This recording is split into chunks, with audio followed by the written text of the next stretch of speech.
हम जो सेक्शन यहाँ स्टार्ट करने वाले हैं वो ऑप्टिकल आइसोमेरिज्म का सेक्शन है। और इसके नेम से हमें थोड़ा आइडिया लग जाता है कि ये isomerism somewhat related to optics है। लाइट का इसमें काफ़ी इम्पोर्टेंट रोल होने वाला है। तो जो थ्योरेटिकल पार्ट के कुछ पॉइंट्स हैं मैं यहाँ पे वो लिस्ट डाउन कर रहा हूँ। उसमें से कुछ कुछ पॉइंट्स लॉजिकल हैं, कुछ कुछ पॉइंट्स हमें एक्सेप्ट करके सिंपली आगे चलना पड़ेगा। तो सबसे पहला पॉइंट, कुछ मॉलिक्यूल्स की ऐसी टेंडेंसी होती है कि जब लाइट उनके थ्रू पास करती है तो वो इलेक्ट्रोनेगेटिविटी डिफरेंसेस की वजह से जो इलेक्ट्रॉन्स बॉन्ड में शिफ्ट होते हैं और जो बाकी चार्जेस हैं जो थोड़ा बहुत पोलराइज होकर अनइक्वली डिस्ट्रीब्यूट हो गए हैं, तो वो पोलराइज्ड मॉलिक्यूल्स जो हैं वो लाइट को इस तरह से ट्विस्ट करते हैं कि उसका जो प्लेन ऑफ ऑसिलेशन है वो अफेक्ट हो जाता है। ये अफेक्ट कैसे होता है और इसका क्या मैकेनिज्म है वो हमारे स्कोप से बियॉन्ड है, लेकिन हमें यहाँ पे कुछ चीज़ें याद करनी है। First of all, plane of oscillation का मतलब क्या है? तो वो चीज़ देखने के लिए हम लोगों को लाइट के अंदर एक छोटा सा सेक्शन एक बार दोबारा से रिवाइज करना पड़ेगा। तो लाइट हम जिसको क्लासिकली जानते हैं कि वो इलेक्ट्रोमैग्नेटिक रेडिएशन है। लाइट जो इलेक्ट्रोमैग्नेटिक रेडिएशन है, जो मैं एक्चुअली कलर कोडिंग से ऐसा कुछ ब्लैक से सपोज इलेक्ट्रिक फील्ड दिखा रहा हूं और ब्लू से मैं सपोज मैग्नेटिक फील्ड दिखा रहा हूं, तो मैं ऐसा बोल सकता हूं, सब लोग ये जानते होंगे कि इलेक्ट्रिक फील्ड का ऑसिलेशन, मैग्नेटिक फील्ड का ऑसिलेशन और डायरेक्शन ऑफ प्रोपोगेशन, ये तीनों चीजें म्यूचुअली परपेंडिकुलर डायरेक्शंस में लाइट में प्रोपोगेट करती हैं। तीनों चीजें म्यूचुअली परपेंडिकुलर डायरेक्शन में लाइट में प्रोपोगेट करती है। फॉर एग्जाम्पल, अगर ये डायरेक्शन ऑफ प्रोपोगेशन है, फॉर एग्जाम्पल अगर ये डायरेक्शन प्रोपोगेशन है, तो लेट्स से ये जो डायरेक्शन होगा जो इसके परपेंडिकुलर है, ये लेट्स से इलेक्ट्रिक फील्ड के ऑसिलेशन का डायरेक्शन में मान लेता हूं। तो मैं ये एरोज लगा रहा हूं जो sinusoidally electric field up and down oscillate कर रहा होगा मैग्नीट्यूड में, वो ये दिखाता है। वैसे ही मैग्नेटिक फील्ड के साथ में क्या होगा कि वो फिर ये डायरेक्शन जो इसके और इसके दोनों के परपेंडिकुलर है, इसमें कुछ ऐसा मैग्नेटिक फील्ड ऑसिलेट कर रहा होगा, तो it would look like somewhat like ऐसा एंड सो ऑन। तो ये डायरेक्शन मैग्नेटिक फील्ड के ऑसिलेशन का डायरेक्शन होगा, मैग्नेटिक फील्ड के ऑसिलेशन का डायरेक्शन होगा।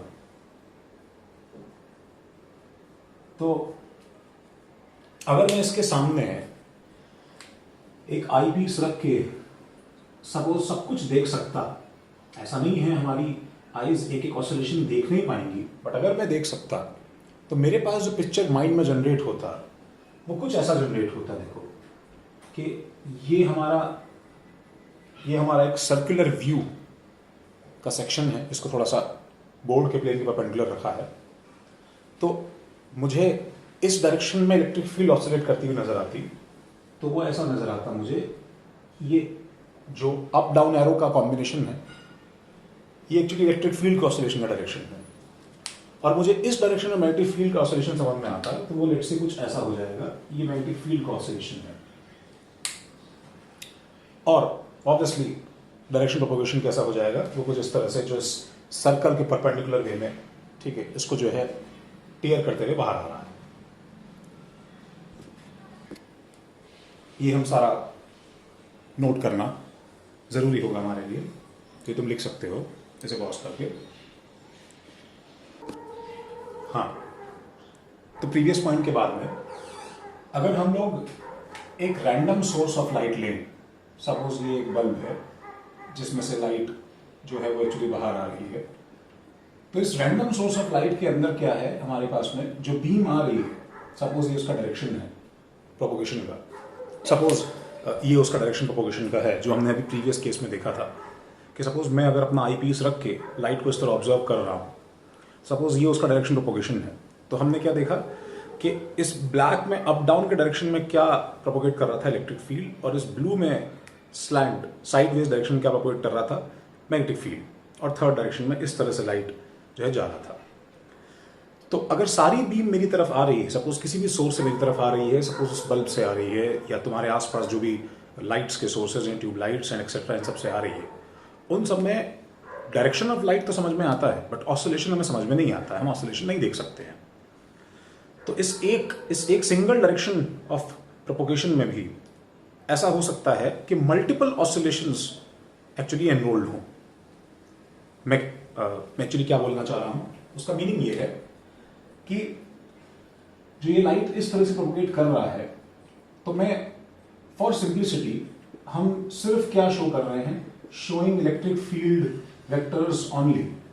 क्योंकि मैग्नेटिक फील्ड हम सोच सकते हैं कि जब इलेक्ट्रिक फील्ड पता है तो मैग्नेटिक फील्ड उसके परपेंडिकुलर डायरेक्शन में किस तरह से ओरिएंटेड होगा। तो इलेक्ट्रिक फील्ड जो है वो ऐसा हो सकता है कि बिल्कुल इस बोर्ड के प्लेन में इस तरह से हो, या ऐसा हो सकता है कि वो थोड़ा सा किसी और एंगल पे हो जाए, मतलब एग्जैक्टली इस तरह ना हो कि मैं इसको हल्का सा इस तरह रोटेट कर दूं, ऐसा हो सकता है। तो भी ये जो डायरेक्शन होगा ये अभी भी क्या है, प्रोपोगेशन के परपेंडिकुलर होगा।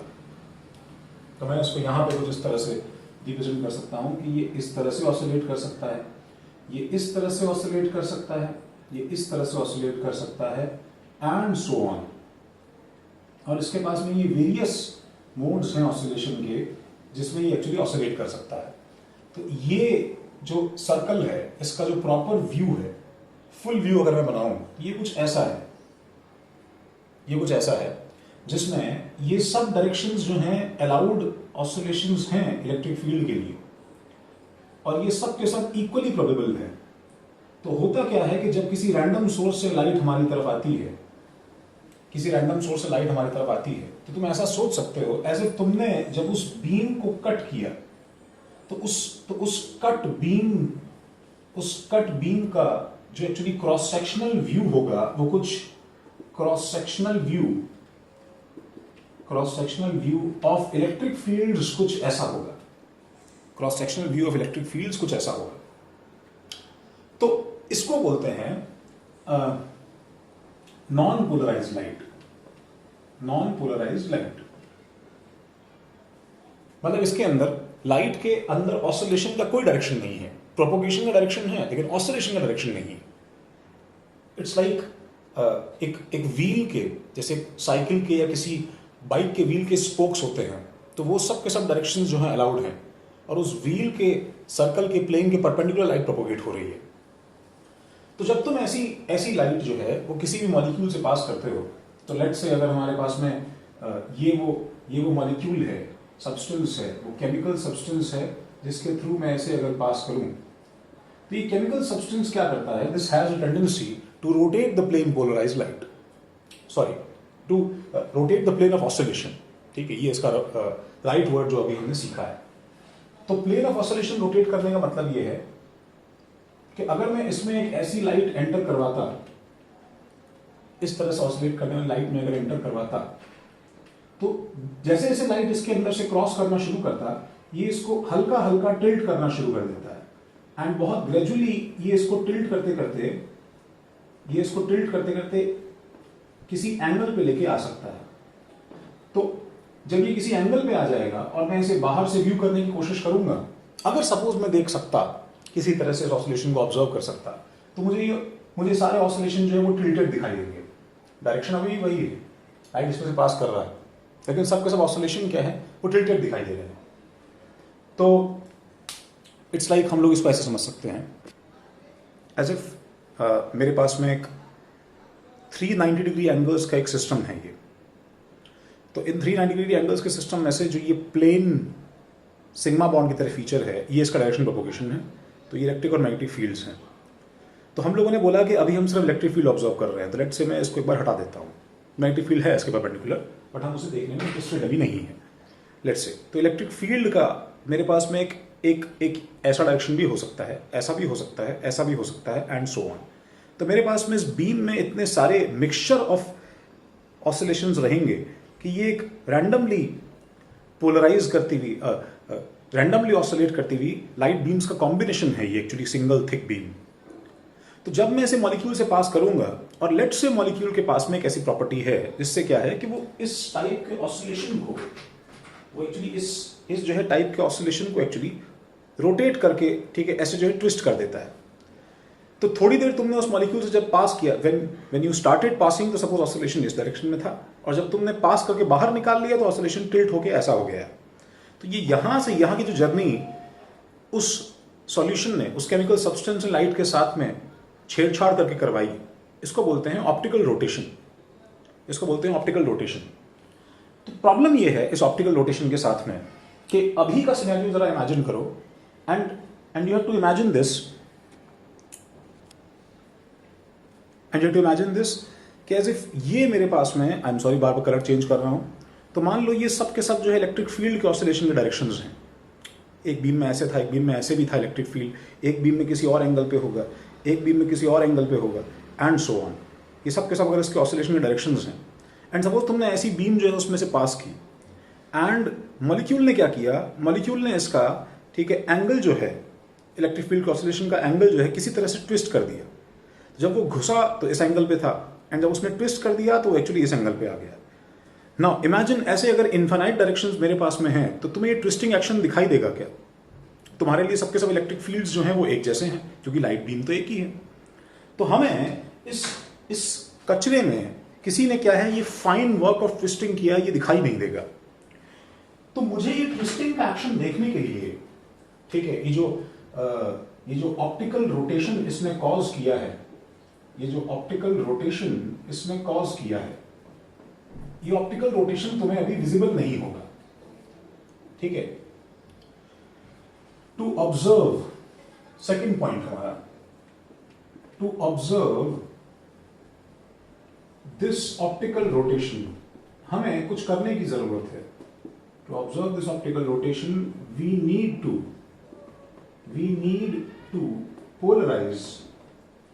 polarize this randomly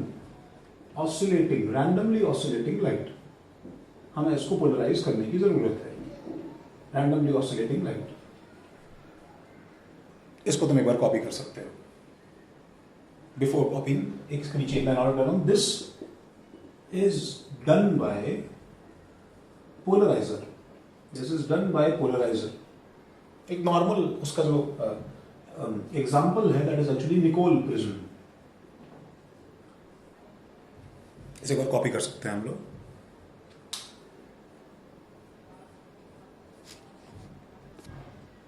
हाँ, तो अच्छा, निकोल प्रिज्म के लिए हम लोग कुछ ऐसा इमेजिन कर सकते हैं। लेट्स से एक मैं तुम्हें फील देता हूं पोलराइजर की, पोलराइजर कैसे काम करता होगा। कि सपोज करो जैसे ये एक्चुअली एक मैकेनिकल वेव्स में पोलराइजर का मतलब क्या है। सपोज ये एक चेयर है हमारे पास में, this example has been illustrated in H C. Verma, ठीक है, तुम्हें एक्चुअली वहां मिलेगा। और उस चेयर के जो है बैकरेस्ट पे एक नॉर्मल क्लासिकल डिजाइन में जैसे ग्रूव्स होते हैं, वैसे ये ग्रूव्स हैं, ठीक है। और इमेजिन करो एज इफ तुम जो है इसमें इसके थ्रू, ठीक है, रोप्स पास करके, ठीक है, किसी के साथ में कुछ गेम खेल रहे हो। इसके थ्रू रोप्स पास करके हम किसी के साथ कोई गेम खेल रहे हैं। तो जब मैं इस रोप्स के ऊपर कुछ वेव्स पास करता हूं, ये सोर्स है, इमेजिन करो ये सोर्स है, और ये जो है ये एक्चुअली पोलराइजर है, ये एक्चुअली पोलराइजर है। तो मैं तरह तरह के इनपुट से आउटपुट क्या आएगा देखो वो बना सकता हूं। सपोज मैं इसको ऐसा पल्स देता हूं जो कि पैरेलल टू क्या होगा, ये हमारे पास जो ग्रूव्स हैं इसके पैरेलल होगा। तो तुम जो भी इसमें पल्स बनाओगे t इक्वल टू 0 पे, वो क्या होगा, किसी टाइम t पे यहां पे सेम वे में बाहर आ जाएगा।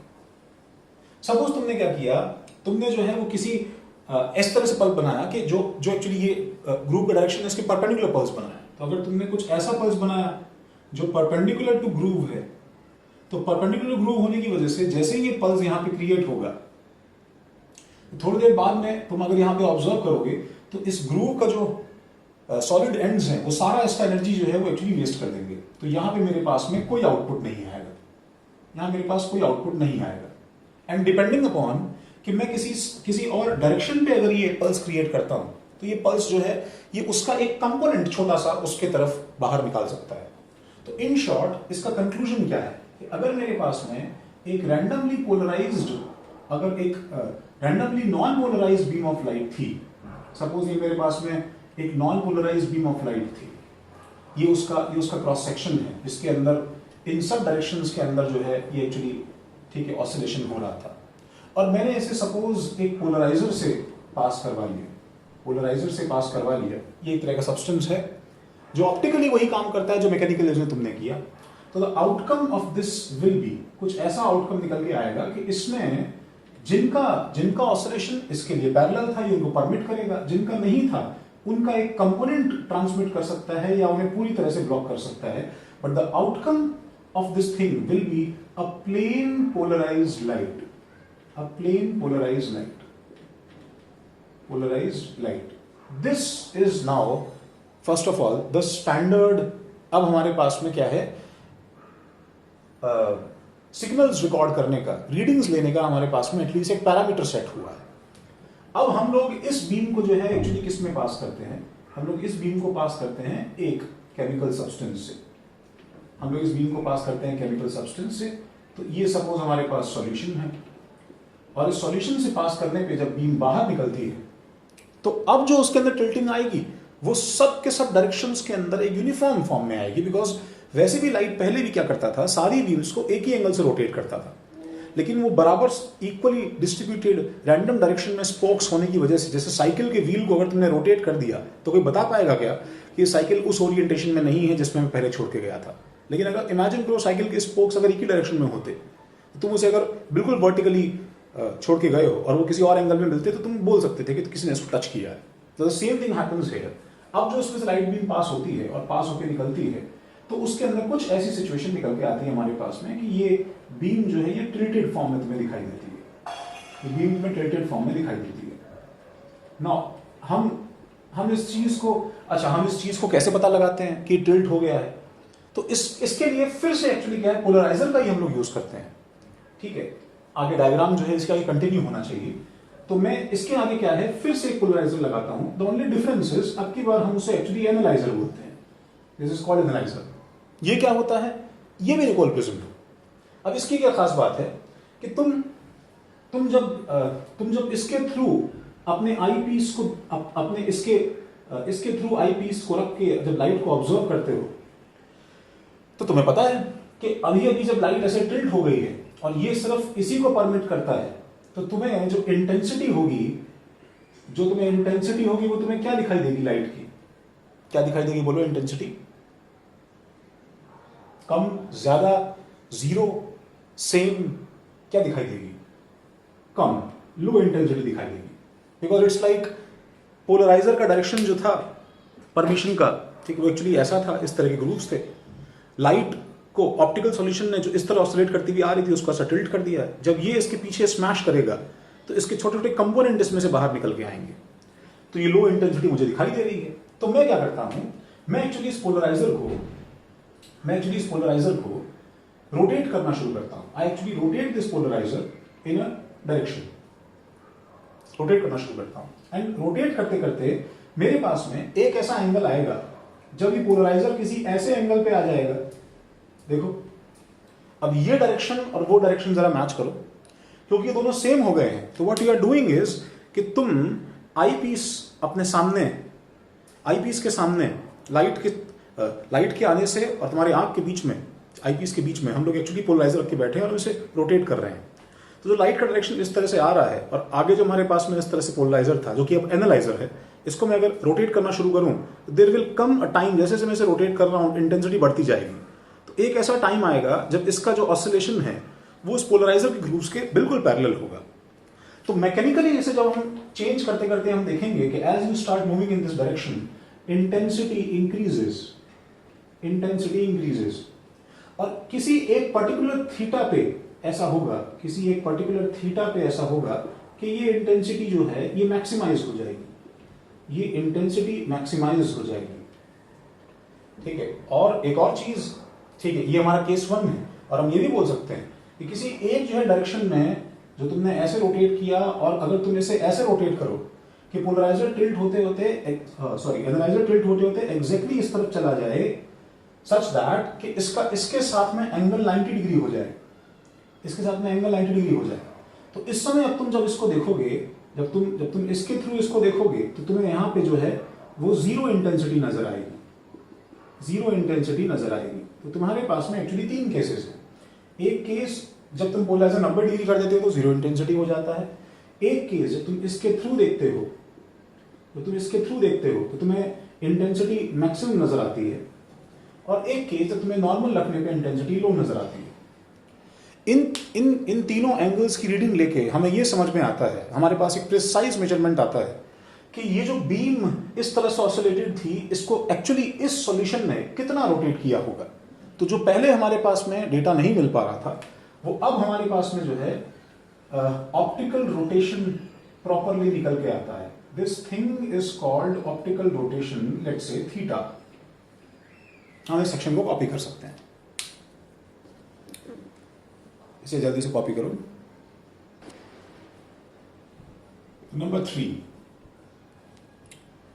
तो इस सेक्शन में हम लोग देखो अब इसका जो प्रोसीजर है वो देखने वाले हैं। तो मैं एक बार लिख के तुम्हारे सामने फिर से पूरा थ्योरी जो है फिर प्रेजेंट कर रहा हूं। ओके, ये जो था थ्योरेटिकल पार्ट मैंने लिख के रखा है पहले से। तो रीडिंग लेने का प्रोसीजर ये है कि ऑप्टिकल रोटेशन पहले स्टडी करने के लिए मुझे लाइट को पहले पोलराइजर से पास करके प्लेन पोलराइज लाइट में कन्वर्ट करना पड़ेगा। इस ट्यूब को हम लोग पहले एम्प्टी रखेंगे, दोनों को हम लोग एक्चुअली अलाइन कर लेते हैं, जिससे कि maximum intensity of light eyepiece तक आ रही है, जो यहाँ पे लिखा है। Optical rotation, the light is first pass through polarizer, the polarimeter tube is first kept empty, and polarizer and analyzer are aligned to allow maximum intensity of light to eyepiece. Thus, reading theta is, उस समय theta की reading में क्या बोलूंगा? Answer 0। अभी theta की reading 0 है, अभी हमें कुछ भी रोटेशन नहीं कॉज करने की जरूरत है एनालाइजर में। अच्छा, जब मैं ट्यूब को फिलअप कर दूंगा तो ये धीरे धीरे जो बेंडिंग करके इसको बाहर लेके आया है आफ्टर फिलिंग ट्यूब। अब यहाँ पे 2 ऑब्जर्वेशन है, देखो। After filling tube the angle theta required to get maximum intensity is called optical rotation. इसको हम लोग ऑप्टिकल रोटेशन बोलते हैं। तो हम लोग ये बोल सकते हैं कि if theta is again 0, अगर थीटा अभी भी 0 है, ठीक है, मतलब तुम्हें अभी आईपीस रोटेट करने की जरूरत पड़ी नहीं। अच्छा, मैं 360 नहीं बोल रहा हूं, ठीक है। हम लोग वो इल्यूजन की बात नहीं कर रहे हैं कि उसने इतना रोटेट किया कि 360 डिग्री घूम के आ गया। हमारे पास उसके इलाज है। वी हैव सम मेथड जिससे हम कंफर्म करेंगे कि वो धोखा ना हो जाए। फॉर एग्जाम्पल, अभी मैं इसको आगे एक बार फिर से रिपीट करूंगा कि सपोज अगर एल लेंथ के लिए मेरे पास में थीटा रोटेशन आया है, तो मैं अगर लेंथ ऑफ ट्यूब आधा कर दूंगा तो जितना ज्यादा वो इंटरेक्ट करता है इस ऑप्टिकली एक्टिव सब्सटेंस से, उतना ज्यादा रोटेशन होता है। तो जाहिर सी बात है, ये बहुत ही कॉमन सेंस की चीज है कि लेंथ ऑफ ट्यूब आधा करने से इसका इंटरेक्शन इससे आधा हाफ टाइम या हाफ नंबर मॉलिक्यूल से होगा। तो इसलिए यहाँ पे जो थीटा रोटेशन आएगा वो भी हाफ हो जाएगा θ/2। तो अगर कोई चीज 360 अगर सपोज रोटेशन दिखा रही है और हमें लग रहा है कि रोटेशन 360 होने की वजह से वापस घूम के 0 नजर आ रहा है, तो हम एक बार एक रीडिंग जरूर लेते हैं कि हम उसकी लेंथ हाफ करके रीडिंग लें, जिससे मेक श्योर हो जाएगा, हाफ करके या 1/4 करके, जिससे मेक श्योर हो जाएगा कि अगर 1/4 है तो डिग्री अगर 90 तक जा रहा है तो इसका मतलब उसमें कुछ ना कुछ ऑप्टिकल एक्टिविटी है। तो वो सब केसेस एलिमिनेट करने के बाद में if theta equal to 0, then हम लोग बोलते हैं कि वो सब्सटेंस ऑप्टिकली डेड है या ऑप्टिकली इनएक्टिव है। And if theta is not equal to 0, then it is said that substance is optically active. Substance is optically active. अब ये एक्चुअली काफी इंपॉर्टेंट चीज हो जाती है डिस्कशन के लिए। तो इस पूरे को एक बार जल्दी से हम लोग कॉपी कर लें, तो तुम्हें कुछ सेकंड्स बाद में इसका नेक्स्ट थ्योरेटिकल पार्ट दिखाई देगा। तो एट दिस जंक्शन हम लोग क्या क्या चीजें कंक्लूड कर सकते हैं कि आज से हमारे पास में सारे सब्सटेंसेस को हम लोग 2 पार्ट्स में डिवाइड कर सकते हैं। तो any substance that you encounter या any chemical molecule that you encounter can be divided into 2 parts. एक है ऑप्टिकली एक्टिव, एक पार्ट है ऑप्टिकली एक्टिव और एक पार्ट है ऑप्टिकली इनएक्टिव। Optically inactive. आज से इन दोनों की डेफिनेशन बहुत ही डिस्टिंक्टली क्लियर है हमको। What is optically active? What is optically active? तो optically active is that substance which rotates, any substance which rotates plane polarized light।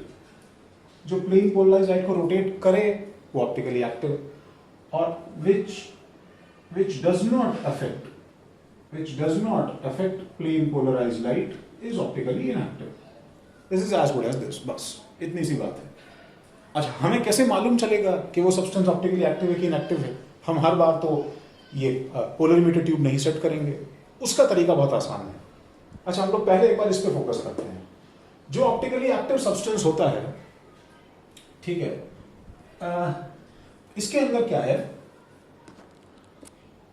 Every optically active substance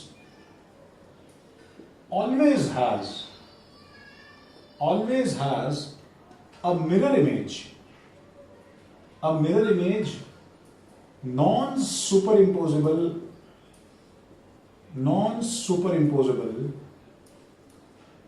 twin brother molecule। एक उसका twin brother molecule रहेगा हमेशा एक ऐसा molecule रहेगा जो उस पर सुपर इम्पोज नहीं होगा सुपर इम्पोज। तो तुम जो डॉट्स अगर थोड़ा बहुत कनेक्ट कर पा रहे हो तो तुम्हें शायद थोड़ा थोड़ा रियलाइज होना शुरू होगा कि जिन मॉलिक्यूल्स में हम बोलते थे प्लेनर सिमेट्री एग्जिस्ट नहीं करता है, तो वो मॉलिक्यूल्स का जब रिफ्लेक्शन लेते थे तो वो लोग वो सुपर इम्पोज नहीं होते थे। तो वो सब के सब मॉलिक्यूल्स एक्चुअली कौन सी कैटेगरी में आते थे बताओ? जिससे प्लेनर सिमेट्री नहीं एग्जिस्ट करता है वो सब किस में आएंगे? ऑब्वियसली इसमें, ठीक है। तो वो नॉन सुपर इम्पोजेबल जो ट्विन मॉलिक्यूल्स होते हैं, जिसे सपोज ये ए और ये ए डैश है, ठीक है, ऐसा जो इनका बीच में ये जो दो मॉलिक्यूल्स हैं, ठीक है, these are called optical isomers, जिसे हम लोग बोलते हैं एनेंशियोमेरिक पेयर्स है। दीज आर एनेंशियोमेरिक पेयर्स और सिंपली एनेंशियोमर्स। जैसे आइसोमर होता है वैसे एनेंशियोमर, ये इन दोनों के बीच का रिश्ता है। एक्चुअली एनेंशियोमरिज्म है, and these two compounds collectively are called enantiomers. और एक और बहुत ही कॉमन सेंस की बात, और वो भी बहुत इंटरेस्टिंग है कि क्योंकि ये ऑप्टिकली उसका रिवर्स है। इट्स लाइक जैसे पॉजिटिव चार्ज के लिए नेगेटिव चार्ज होता है, जैसे मैटर के लिए एंटी मैटर होता है, वैसे ये ऑप्टिकल रोटेशन के लिए उसका इन्वर्स है। तो अगर इसका रोटेशन लेट्स से थीटा है, तो इसका रोटेशन जो है वो फिर ऑटोमेटिकली माइनस थीटा होगा, जो मैग्नीट्यूड में दोनों बिल्कुल एक दूसरे के बराबर होंगे। दिस इज लाइक, वही हम लोग ऐसा बोल रहे हैं कि ये ऑप्टिकली ठीक है, inverse of each other and इसमें हमें कोई डाउट नहीं होना चाहिए क्योंकि मिरर इमेज रिफ्लेक्शन है, इसलिए their rotation is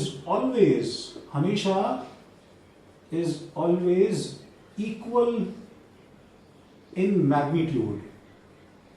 magnitude and opposite in direction, and direction में वो opposite होता है, and opposite in direction, जो actually समझना बहुत जरूरी है।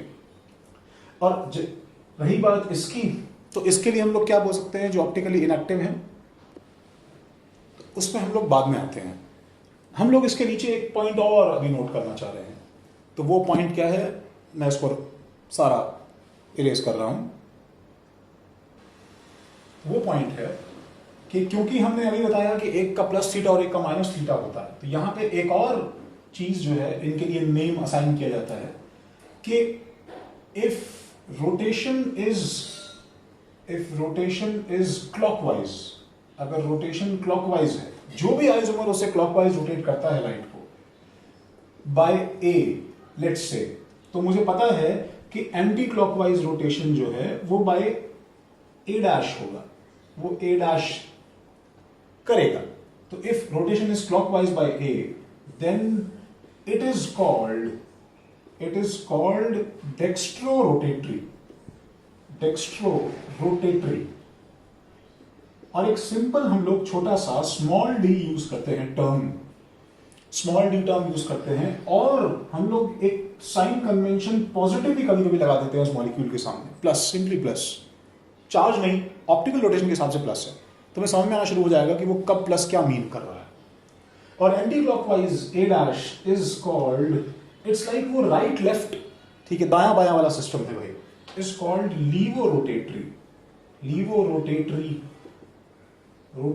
अ स्मॉल एल और a negative sign like this, एक छोटा सा माइनस साइन।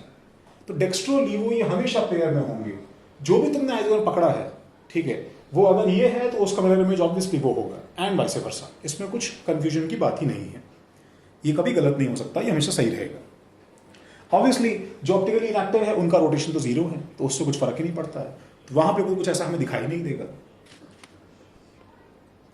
तो मैं इसे रब कर रहा हूं, एंड एक चीज बस इसके अंदर हमें ऐड करनी है, जो भी इक्वली इंपॉर्टेंट है समझना, वो ये है कि पैरामीटर्स हमने ये तो डिसाइड कर लिया कि जो थीटा दिखाएगा वो ऑप्टिकली एक्टिव है, थीटा नहीं दिखाएगा, थीटा जीरो रहेगा तो ऑप्टिकली इनएक्टिव है।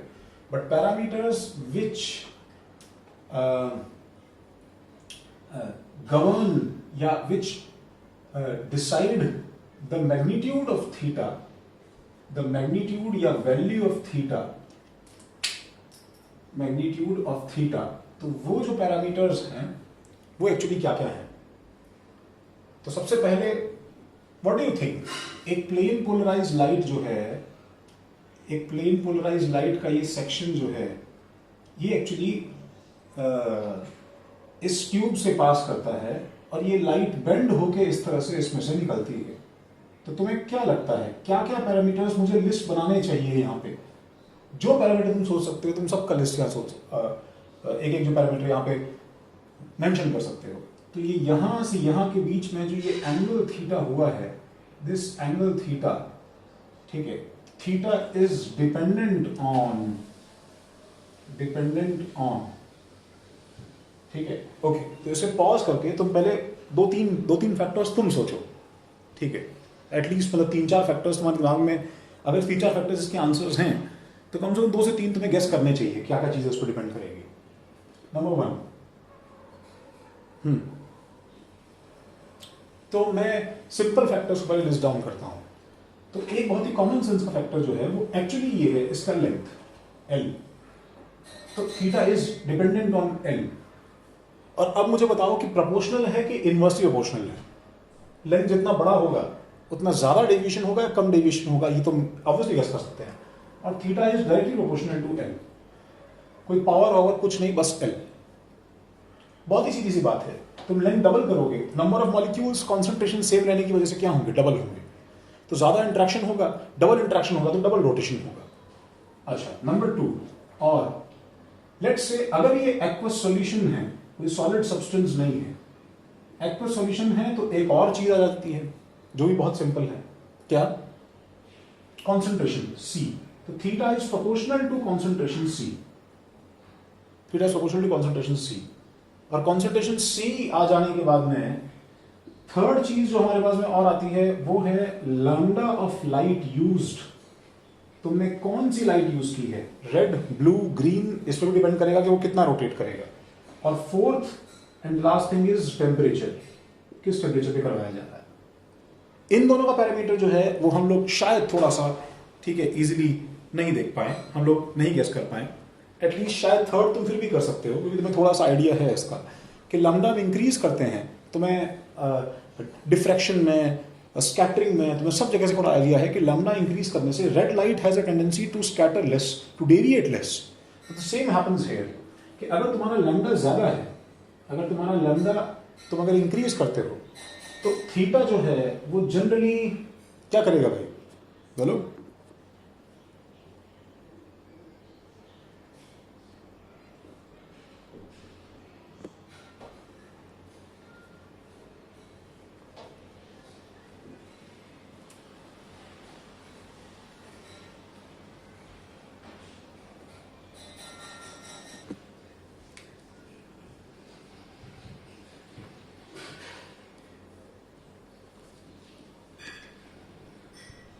that this alpha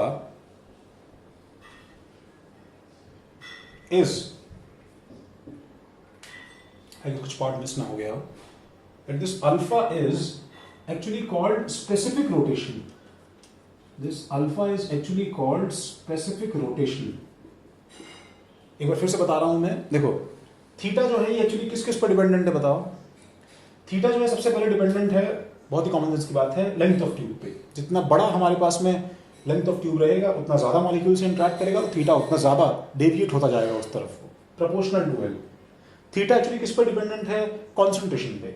तो अगर मेरे पास में सेम लेंथ है लेकिन मेरे पास लेट्स से 1 2 3 4 5 6 7 8 9 10 11 12 13 14 पार्टिकल्स हैं, और दूसरे मेरे पास बीकर के अंदर सेम लेंथ है, सब कुछ सेम है, और मेरे पास में 1 2 3 4 5 6 7 पार्टिकल्स हैं, तो ऑब्वियसली नंबर ऑफ पार्टिकल्स के लिए हिट करने की प्रोबेबिलिटी इसमें हाफ है, तो उसमें थीटा हाफ हो जाएगा, proportional to concentration.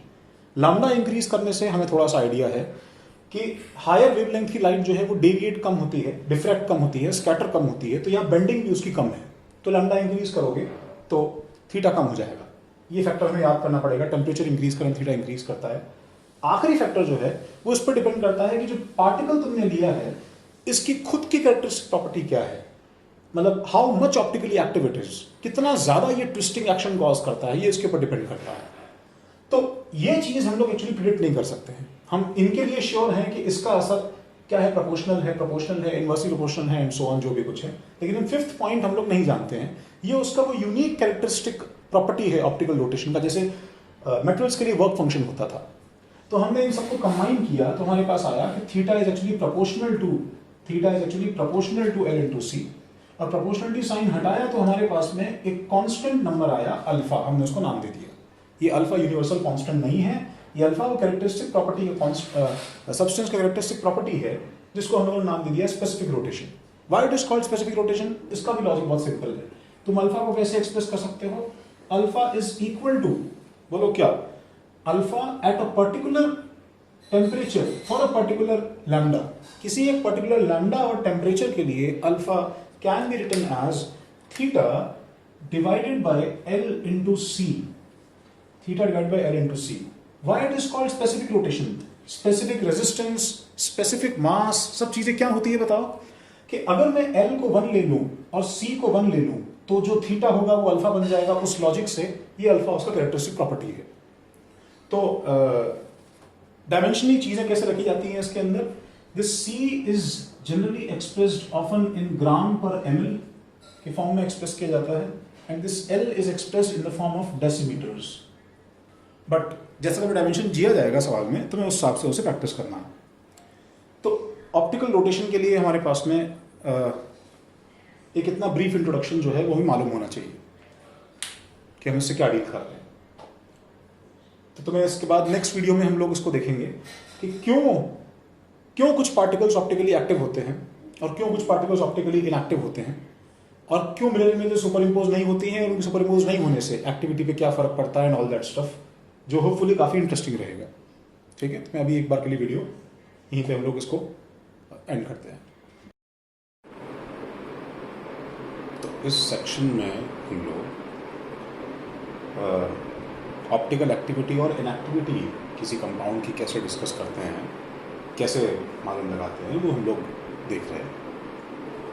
Optical activity जब किसी कंपाउंड में रहती है तो जैसे जीआई में हम लोगों ने देखा था कि 3 तरह के नोमेनक्लेचर्स थे, वैसे क्या है ऑप्टिकल एक्टिविटी में भी हमारे पास में 3 तरह के एनेंशियोमर्स के लिए टर्म्स हैं जो हम लोग उनको असाइन कर सकते हैं। तो उसमें से एक जो है वो है आरएस कॉन्फ़िगरेशन, इसको बोलते हैं एब्सोल्यूट कॉन्फ़िगरेशन। ये कॉन्फ़िगरेशन हम लोग लेटर ऑन नेक्स्ट लेक्चर में या प्रॉब्ली नेक्स्ट लेक्चर में निकालना सीखेंगे। आरएस कॉन्फ़िगरेशन, एब्सोल्यूट कॉन्फ़िगरेशन, ये हम लोग मैन्युअली निकाल सकते हैं। This is manually operated, manually calculated, manually designated by us. ये हम लोग डिफाइन कर सकते हैं ऑन पेपर पे डिफाइन कर सकते हैं। इसका मतलब अगर एक कंपाउंड ए आर है तो उसका mirror image A dash definitely S होगा। अगर एक कंपाउंड आर है तो उसका रिफ्लेक्शन हमेशा एस होगा। ये इसके नोमेनक्लेचर का तरीका है। जैसे GI में एक सिस होता था तो एक ट्रांस होता था, एक Z होता था तो एक E होता था। सेम कुछ थीम यहाँ पे। नंबर 2 जो कॉन्फ़िगरेशन है ये एक्चुअली है capital D capital L configuration. अब ये चीज़ क्या है, ये एक्चुअली रिलेटिव कॉन्फ़िगरेशन है एक तरह का। जैसे ये एब्सोल्यूट कॉन्फ़िगरेशन है, वैसे ये वाला कॉन्फ़िगरेशन किसी से कंपेयर करके निकाला जाता है, तो रिलेटिव कॉन्फ़िगरेशन है। अब इसके अंदर क्या डिटेल है वो हम लोग राइट टाइम पे देख पाएंगे, बट इतना अभी यहाँ पे भी सही है कि अगर कोई कंपाउंड B मेरे पास में कैपिटल D है तो उसका mirror image isomer B dash जो होगा वो कैपिटल L होगा। ये बात अभी भी सही है। और नंबर 3 जो है ये हमारा स्मॉल d और स्मॉल l कॉन्फ़िगरेशन है। Small d small l configuration जो है वो प्योरली एक्सपेरिमेंटल कॉन्फ़िगरेशन है। एक्सपेरिमेंटल डेटा से ही एक्सपेरिमेंटल कॉन्फ़िगरेशन है। ये सिर्फ डेक्स्ट्रो और लीवो लाइट को कहाँ रोटेट करता है, पॉजिटिव या नेगेटिव, ये इस पे ही डिपेंड करता है। हम लोग ये प्रिडिक्ट नहीं कर सकते हैं। This can't be predicted by us at all. हम बिल्कुल नहीं जानते हैं ये क्या होने वाला है। अगेन यहाँ पे ये बात सही है कि अगर कोई कंपाउंड C है तो इस C का रिफ्लेक्शन जो होगा वो C डैश, अगर ये D है तो ये L रहेगा, अगर ये D है तो ये L रहेगा। और इन तीनों में भी कुछ वैसा ही रिलेशन होल्ड करता है कि अगर वो R है तो हम लोग नहीं बता सकते कि वो कैपिटल D है कैपिटल L है। हम लोग नहीं बता सकते कि वो कैपिटल स्मॉल d है स्मॉल l है। जैसे ये D और L डेक्स्ट्रो और लीवो से आया है, डेक्स्ट्रो और लीवो से आया है। वैसे ये R और S जो है वो दो वर्ड्स रेक्टस और सिनिस्टर से आया है, रेक्टस और सिनिस्टर। ये DL जब हम लोग डिराइव करेंगे तो देखेंगे कि इसका ओरिजिन ऑल्दो यही स्मॉल वाला है, लेकिन दोनों बाद में क्यों अलग अलग हो गए। तो फिलहाल हमारे पास में 3 तरह के कॉन्फ़िगरेशंस हैं and all 3 are independent of each other. All 3 are independent of each other and have no connection whatsoever. इनका आपस में कोई कनेक्शन नहीं है। तो इसे लिखो। तो हम ये स्लाइड पूरा हटा रहे हैं अभी। तो नेक्स्ट पॉइंट क्या है, देखो हमारे पास में। तो नेक्स्ट है किसी भी कंपाउंड को देख के हम लोग ये बता सकते हैं कि वो ऑप्टिकली एक्टिव होगा इनएक्टिव होगा। ये अपने आप में बहुत बड़ा अचीवमेंट है, लेकिन हम ये बिल्कुल नहीं बता सकते कि वो डेक्स्ट्रो होगा या लीवो होगा। तो नेक्स्ट पॉइंट हम लोग यही लिखने जा रहे हैं that by looking at stereochemical arrangement we can predict whether compound is optically active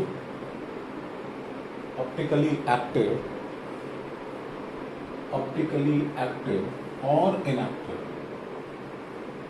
optically active or inactive। But हम इसमें we cannot predict, हम क्या क्या कर सकते हैं लेकिन क्या क्या नहीं कर सकते हैं। इफ एक्टिव, एक बार जब वो प्रूव हो गया कि वो एक्टिव है, इफ एक्टिव देन RS क्योंकि एब्सोल्यूट कॉन्फ़िगरेशन है तो RS वी कैन डू, हम कर सकते हैं। Small d small l we can't do, हम नहीं कर सकते हैं। और कैपिटल D और कैपिटल L अगर एप्लीकेबल है तो वो भी कर सकते हैं। तो अगर एक्टिव है तो हम इतना कर सकते हैं, उसके बाद में भी हम बता सकते हैं कि वो R वाला भाई है कि S वाला भाई है।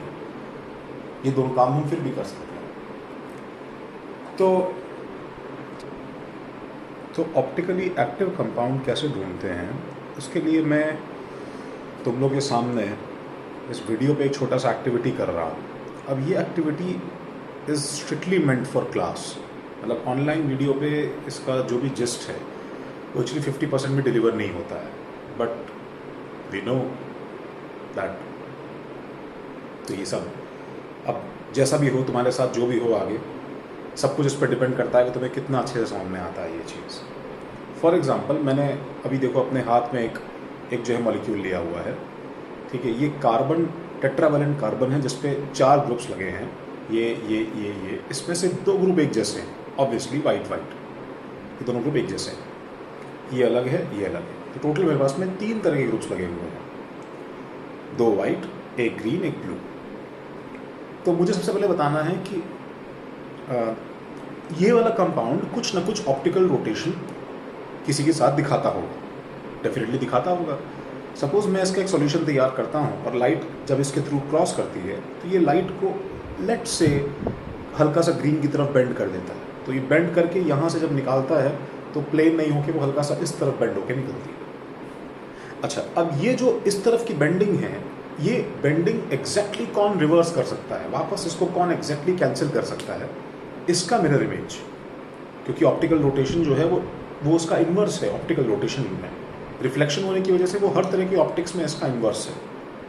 तो मैं इसका जो है मिरर इमेज बना रहा हूँ, तो तुम्हें ध्यान से देखना है। देखो, ऊपर की तरफ वाइट है, ये ऑर्डर थोड़ा याद करो, ऊपर की तरफ वाइट है, आगे ग्रीन है, पीछे वाइट और ये ब्लू, ठीक है।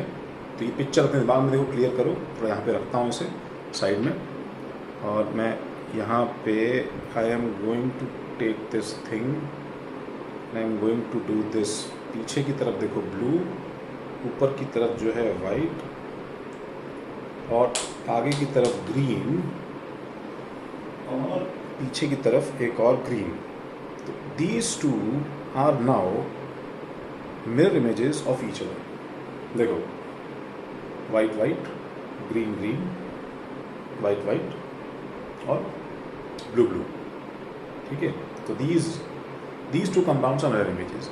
नाउ डू यू एग्री कि अगर मैं इसका और इसका मिक्सचर का सॉल्यूशन लूँगा, ठीक है, तो जब ये दोनों एक दूसरे के सामने लाइट से इंटरेक्ट करेंगे, लाइट इनके थ्रू निकलेगी, तो ये दोनों एक दूसरे की रोटेशन कैंसिल कर देंगे। अच्छा चलो, ये बात तो सही है ना भाई, क्योंकि हमने अभी प्रूव किया था कि मिरर इमेजेस जो हैं वो एग्जैक्टली एक दूसरे का रोटेशन कैंसिल करते हैं हमेशा। तो अब बस एक ही चीज़ बची है, वो ये कि मुझे बताओ कि मैं इसको एक बार साइड पे रख रहा हूँ, देखो वापस यहाँ पे, इस जो है कंपाउंड के अंदर क्या कोई प्लेन ऑफ सिमेट्री है? क्या कोई प्लेन ऑफ सिमेट्री है इस कंपाउंड के अंदर?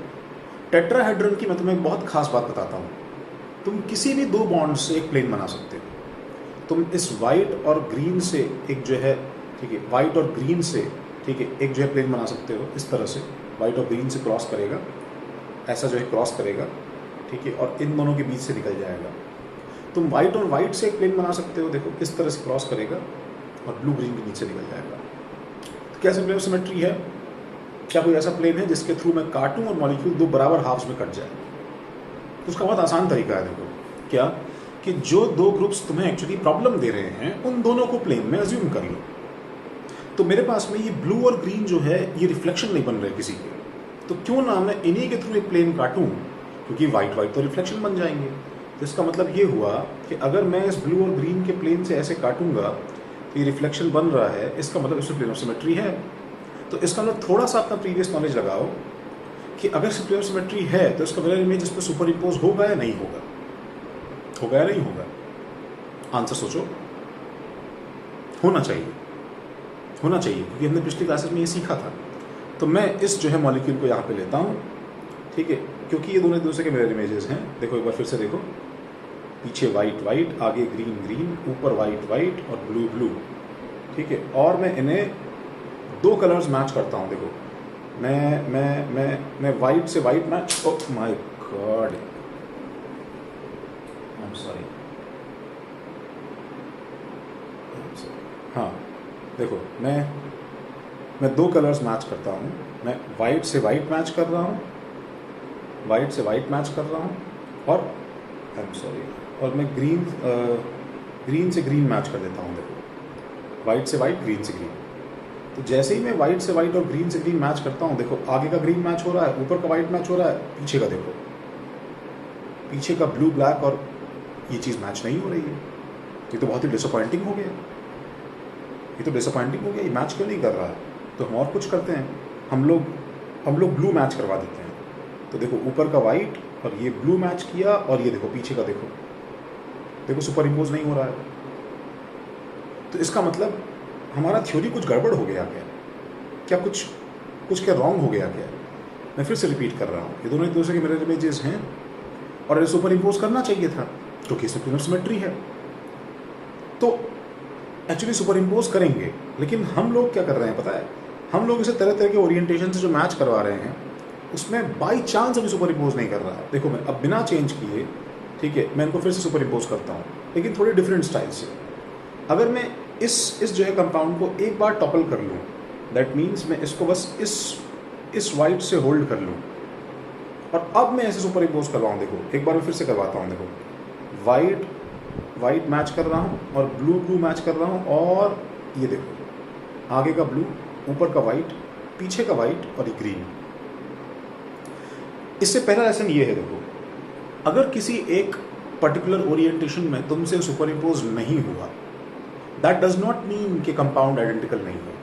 तुम्हें ये ध्यान रखना है कि अगर किसी भी ओरिएंटेशन में सुपर इम्पोज हो गया तो वो कंपाउंड आइडेंटिकल बनेगा। अगर वो किसी भी ओरिएंटेशन में सुपर इम्पोज नहीं कर रहा है बाय ऑल कॉम्बिनेशंस, तो उस कंपाउंड को हम डिफरेंट बताएंगे। दैट मीन्स ये थोड़ा सा मुश्किल काम है, ये थोड़ा सा डिफिकल्ट काम है। क्या डिफिकल्ट है बताओ? डिफिकल्ट काम ये है कि हम लोग कैसे गारंटी लेंगे कि हमने जिस ओरिएंटेशन में सुपर इम्पोज करवाया, जैसे बाई चांस अभी तुमने करवाया, किस्मत अच्छी थी तो वाइट और ब्लू और देखो पीछे वाइट और ग्रीन सब कुछ मैच कर गया। किस्मत खराब होती तो अगर ये वाइट ऐसे करके सुपर इम्पोज करवाते तो देखो सुपर इम्पोज नहीं करता, उसको गिव अप हो गया है। तो हमें ये देखो, हमें कंक्लूजन ध्यान रखना है कि सुपर इम्पोज एक्चुअली करवाना तो मुश्किल काम है, ठीक है, लेकिन हम लोग आज भी अपनी उस ट्रिक पे फेयरली रिलाई कर सकते हैं। ठीक है, क्या ट्रिक है हमारी कि अगर तुम्हारे मॉलिक्यूल में कोई प्लेन ऑफ सिमेट्री मिल गया तो तुम्हें एक्चुअली उसका मिरर इमेज लेके सुपर इम्पोज नहीं करवाना है। तुम्हें बिल्कुल टेंशन फ्री होके आउटराइटली ये स्टेटमेंट दे देना है कि ये जो कंपाउंड है, क्योंकि इसके अंदर ब्लू और ग्रीन से क्रॉस होने वाला प्लेन ऐसा है जो इसको वाइट को एकदम हाफ में काट देगा इस तरह से, इसलिए इस कंपाउंड का मिरर इमेज सुपर इम्पोज करेगा ही करेगा। अगर आपको डाउट है तो आप बनाइए, सुपर इम्पोज कीजिए, इस स्टेटमेंट में कभी कोई गलती नहीं हो सकती। तो ये एक तरह से क्या है कि मतलब ऑप्टिक्स के मैथमेटिकल डेरिवेशन की तरह है, रिफ्लेक्शन सुपरपोजिशन की, कि अगर ये सही है तो होगा। तो खैर हम लोग वापस इस बात पे आते हैं, देखो कि अगर ये दोनों कंपाउंड्स एक दूसरे के, देखो अब ध्यान से, अभी दोनों कंपाउंड्स एक दूसरे के मिरर इमेजेस भी हैं, तो दोनों कंपाउंड्स एक दूसरे के मिरर इमेजेस भी हैं, ठीक है, मिरर इमेजेस भी हैं, और ये दोनों कंपाउंड्स सुपर इम्पोजेबल भी हैं। दैट मीन्स मिरर इमेजेस भी है, सुपर इम्पोजेबल भी है। दैट मीन्स मुझे चीज़ बताओ कि एक्चुअली दोनों आइडेंटिकल हुए कि नहीं हुए, एक्चुअली ये दोनों आइडेंटिकल हुए कि नहीं हुए। तो ये दोनों आइडेंटिकल हैं, तो जब मैं सिर्फ इसका सॉल्यूशन बनाऊंगा और बीकर में भर के जब रखूंगा तो यही कंपाउंड अलग अलग ओरिएंटेशन में बताओ खड़ा होगा, तो ये खुद अपनी मिरर इमेज बनेगा या नहीं बनेगा? जब ये कंपाउंड डिफरेंट रूप में खड़ा होता है तो ये खुद ही अपनी मिरर इमेज बन जाता है, तो ऐसे केस में this compound ends up cancelling its own rotation again and again. तो जब पूरे सॉल्यूशन में मेरे पास में बिलियंस ऑफ तरीके से ये एक्चुअली अलग अलग ओरिएंटेशन में खड़ा रहेगा, तो उन बिलियंस ऑफ मेथड्स में से कोई भी एक ओरिएंटेशन का कहीं ना कहीं मुझे एक मिरर इमेज जरूर मिलेगा उस तरफ आगे। तो उन सारे वेज के थ्रू जब लाइट क्रॉस करती है तो वो आगे पीछे अपना रोटेशन कैंसिल करते हुए, ठीक है, मुझे नेट रोटेशन 0 दिखा देती है। तो बहुत ही अजीब सी बात है कि कंपाउंड रोटेट कर रहा है लेकिन फिर भी अपना खुद रोटेशन कैंसिल करने की वजह से नेट हमारे लिए ऑप्टिकली इनएक्टिव हो जा रहा है। तुम्हारे पास में इसमें स्प्ली ऑफ डाउट्स होंगे, बहुत सारी चीज़ें होंगी, तो वो सब तो खैर हम लोग राइट नाउ में डिस्कस करेंगे। बट अभी राइट नाउ हमें इससे देखो क्या कंक्लूजन निकालना है। तो हमें कंक्लूजन ये निकालना है, number 5, if mirror image of any compound,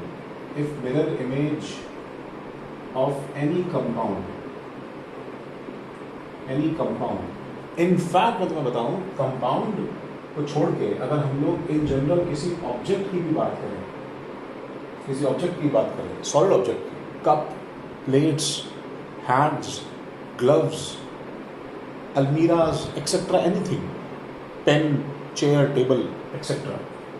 तो if mirror image of any compound is non superimposable,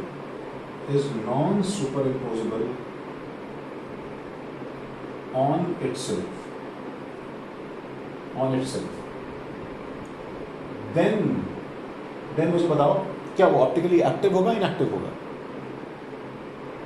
active होगा, इनएक्टिव होगा? Active. Then first of all, then those two objects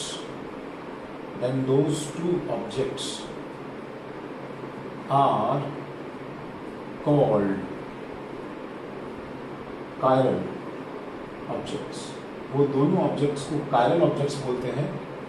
और अगर मॉलिक्यूल की बात कर रहे हैं, then those two objects are called chiral objects. और compound is called optically active और chiral. तो ऑब्वियसली देखो, ऑब्जेक्ट तो ऑप्टिकली एक्टिव नहीं होते हैं क्योंकि तुम लाइट क्रॉस करके उसमें डेविएशन कुछ नहीं करते हैं, क्योंकि ऑब्जेक्ट के पास तो वो इलेक्ट्रोमैग्नेटिक फील्ड नहीं है. ऑब्जेक्ट के लिए तो बस वो कायरलिटी एक वर्ड आ जाता है. जैसे मेरा हाथ जो है, देखो मेरे हाथ में क्या है, कायरलिटी है कि नहीं है. ठीक है, कायरल मतलब क्या है? Optically active. मॉलिक्यूल के टर्म से बोला जाए तो ऑप्टिकली एक्टिव होना. अभी हमारे लिए क्या है कायरल के लिए, जैसे इसमें पीओएस अगर है कि नहीं है, ये चीज़ मुझे चेक करनी है. तो मैं अपने हाथ को अगर ऐसे काटूंगा तो थंब का रिफ्लेक्शन नहीं आ रहा है. मैं अगर अपने हाथ को इस तरह से काटूंगा, ठीक है, इस तरह से काटूंगा, तो हिसाब से देखा जाए तो मेरा थंब और फिंगर सब हाफ हाफ स्लाइस हो रहे हैं, लेकिन इस तरफ से मेरा हाथ ब्लैक है, इस तरफ से मेरा हाथ वाइट है. तो ये जो मेरा हाथ है ये एक्चुअली क्या है, ये एक कायरल ऑब्जेक्ट है. इसका रिफ्लेक्शन मेरा दूसरा हाथ है, और ये दोनों एक दूसरे से सुपर इम्पोज नहीं होते हैं. किसी को कन्फ्यूजन हो कि अरे सर क्या बात कर रहे हैं सर, देखिए हो गया, ठीक है. नहीं, सुपर इम्पोज मतलब 3 डायमेंशन सुपर इम्पोजिंग में. अगर मैं ये हाथ इसमें इंसर्ट करूंगा तो अभी तो दिख रहा है सुपर इम्पोज हुआ है, लेकिन इसका व्हाइट वाला हिस्सा इसके ब्लैक पे आ रहा है, तो ये पूरी तरह से एक दूसरे के अंदर घुस के सुपर इम्पोज नहीं होगा. To give you an idea, तुम इस हाथ का ग्लव्स इस हाथ में नहीं पहन सकते, क्योंकि ये दोनों क्या हैं, ऑप्टिकली एक्टिव नहीं, मतलब कायरल मॉलिक्यूल, कायरल ऑब्जेक्ट्स हैं. तो तुम मॉलिक्यूल के लिए कायरल और ऑप्टिकली एक्टिव दोनों यूज़ कर सकते हो. तो मॉलिक्यूल के लिए कायरल ऑप्टिकली एक्टिव दोनों यूज़ कर सकते हो. हम ऑब्जेक्ट्स के लिए सिर्फ कायरल वर्ड यूज़ करते हैं कि वो कायरल है कि नहीं.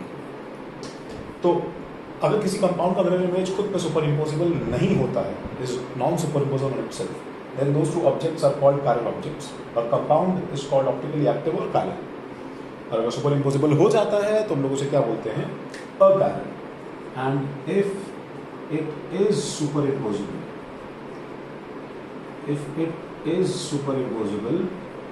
then it is called achiral. ठीक है, एक को achiral बोलते हैं.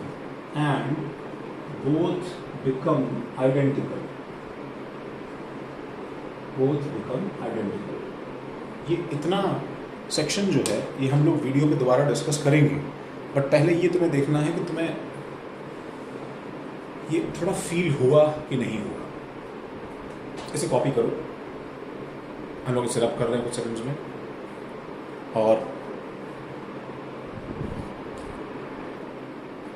हाँ, एक्चुअली किसी भी चीज़ का रिफ्लेक्शन लेना, कॉम्प्लिकेटेड मॉलिक्यूल का रिफ्लेक्शन लेना, और फिर उसे मन में 3 डायमेंशन में रोटेट कर करके इमेजिन करना कि सुपर इम्पोज करेगा या नहीं करेगा, तो ये तो मेरे बस की बात नहीं है. तुम्हारे लिए हो सकता है कि हो.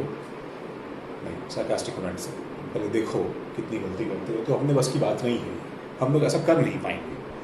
ठीक है, एक्चुअली वो सब हम उसे बाहर निकाल के हर तरह से कंफर्म करके सुपर इम्पोज करेंगे, वो हो ना पाएगा. तो उसका क्या है, एक डायरेक्ट छोटा तरीका है कि तुम्हें बिना रिफ्लेक्शन लिए पहले ही पता चल जाता है कि कंपाउंड ये एक्टिविटी में क्या रिजल्ट देने वाला है अगर हम करने जाएंगे तो वो जो एक्चुअली हमारे पास डायरेक्ट या क्विक ऑब्जर्वेशन है, ठीक है, वो एक्चुअली आता है एलिमेंट्स ऑफ सिमेट्री से. तो एलिमेंट्स ऑफ सिमेट्री जो है ये एक्चुअली एक अलग सेक्शन है जिसमें 3 डायमेंशनल ऑब्जेक्ट्स को स्टडी करने का एक पूरा अलग साइंस है। तो हमारे पास टोटल 23 एलिमेंट्स ऑफ सिमेट्री होते हैं। टोटल 23 एलिमेंट्स ऑफ सिमेट्री होते हैं। ये तुम्हें कहीं कोई नहीं पूछेगा, कहीं बिल्कुल काम नहीं आएगा, ठीक है, बस तुम्हें जस्ट फॉर फन हम लोग देख रहे हैं उसे। इन 23 एलिमेंट्स ऑफ सिमेट्री में से 4 जो है 4 इन जेई के पोर्शन में हम लोग ऐसा बोल सकते हैं, इस पर सवाल आ सकता है, ठीक है, तो कभी ना कभी किसी न किसी पे आ गया है। तो फर्स्ट है सेंटर ऑफ सिमेट्री। एक्चुअली पहला तो अपना वही लिखो, plane of symmetry. Plane of symmetry short में हम इसे POS बुलाते हैं। नंबर 2 है centre of symmetry. Centre of symmetry short में हम इसे COS बुलाते हैं। नंबर 3 है alternate axis of symmetry. Alternate axis of symmetry, इसको हम लोग दूसरा एक और नाम देते हैं, इसको बोलते हैं improper axis of symmetry. Improper axis of symmetry, इसको हम लोग SM बुलाते हैं। SM इसका नाम है, SM SN, N as a subscript, SN। और नंबर 4 है simply axis of symmetry. Axis of symmetry, इसको हम लोग CN बुलाते हैं, C with subscript N on it, C with subscript N on it. ये 4 एलिमेंट्स ऑफ सिमेट्री जो है, ये 23 की लिस्ट में से हम लोग सिर्फ अभी 4 लिस्ट बना के बैठे हैं। इसमें से देखो, सुनो, सिमेट्री अगर प्रेजेंट होना शुरू होगा, ठीक है, बताओ, अगर सिमेट्री धीरे धीरे प्रेजेंट होना शुरू हो जाएगा तो सुपर इम्पोजिबल होने के चांसेस क्या होंगे, ज़्यादा या कम? ज़्यादा होना शुरू हो जाएंगे। जैसे सिमेट्री आना शुरू होगा तो सुपर इम्पोजिबल चांसेस बढ़ते जाएंगे। तो हमें इसके अंदर अब कुछ याद करना है। ये हमारी कंप्लीट पिक्चर है। मैंने तुम्हें अब तक क्या बताया था? मैंने तुम्हें सिर्फ एक बताया था कि प्लेन ऑफ सिमेट्री अगर प्रेजेंट है तो सुपर इम्पोजिबल होगा, अगर एब्सेंट है तो सुपर इम्पोजिबल नहीं होगा। तो पिक्चर पूरी तरह से सही नहीं थी। अब तुम सही पिक्चर सुनने जा रहे हो, ठीक है? तो सही पिक्चर जो है वो एक्चुअली ये है कि अगर किसी कंपाउंड में ये पहले 3 एलिमेंट्स ऑफ सिमेट्री अगर एब्सेंट हो, सिर्फ पहले 3, लेकिन तीनों जरूरी हैं, पहले 3 एलिमेंट्स ऑफ सिमेट्री अगर एब्सेंट हो तो हम लोग ये कंफर्म बोल सकते हैं कि उस कंपाउंड का मिरर इमेज कभी सुपर इम्पोज नहीं हो सकता है। चाहे तुम किसी भी तरह से उसके मिरर इमेज को, चाहे तुम उठा के 3D ऑब्जेक्ट को उठा के हवा में उसको रोटेट करके, उल्टा करके, सीधा करके किसी भी तरह सुपर इम्पोज करोगे, सुपर इम्पोज नहीं होगा। लेकिन ये पहले 3 एब्सेंट होने चाहिए, पहले 3 एब्सेंट होने चाहिए। उसके बाद के चाहे प्रेजेंट हो तो भी चलेगा, बस फर्स्ट 3 स्पेशल है। फर्स्ट 3 स्पेशल है। इसमें से मैं बताता हूँ, ठीक है? तुम ऐसा मान लो कि तीसरे वाले का क्या है कि नाम हम लोग बस ले लेते हैं, लेकिन मैं फ्रैंकली बताऊं कभी कोई सवाल नहीं आया है ऐसा जिसमें 3rd डील किया गया हो। हमारे लिए प्रैक्टिकली जो है बस ये 2 ही हमारे लिए पूरे और ऑप्टिकल आइसोमेरिज्म में काम आने वाली सब्सटेंस है, सिर्फ 2। तुम ये 2 ही देख के आगे चल पाओगे, तुम 3rd वाला वैसे भी देख नहीं पाओगे, हमारी जगह ऑब्जर्व नहीं कर पाएंगे, ठीक है? तो हमें एक बार ज़रा जल्दी से कॉपी कर लूँ, मैं उसको हटा रहा हूँ, हम देखते हैं इसमें हमें क्या करना है।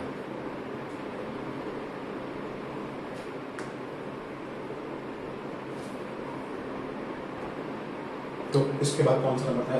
6, 7। तो देखो ये पॉइंट ये बोलता है कि इफ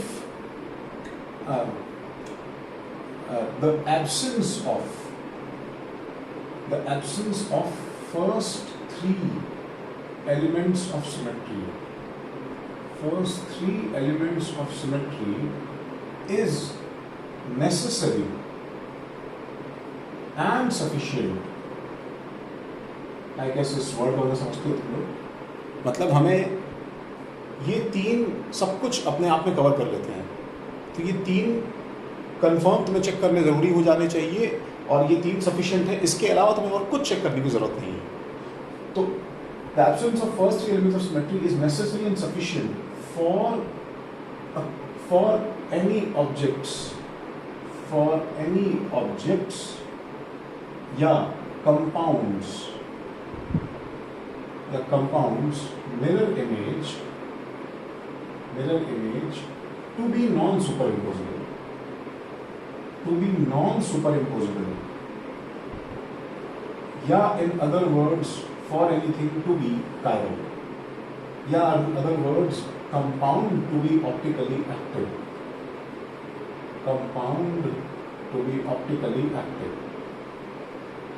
तो ये हमारे पहले डिस्कशन का सबसे इंपॉर्टेंट पॉइंट अब निकला है। ठीक है, अब मैं इसके नीचे ऑफिशियली ऐड करवा रहा हूं कि ऑल्दो प्रैक्टिकली हम सिर्फ पहले 2 ही चेक करते हैं। ठीक है, प्रैक्टिकली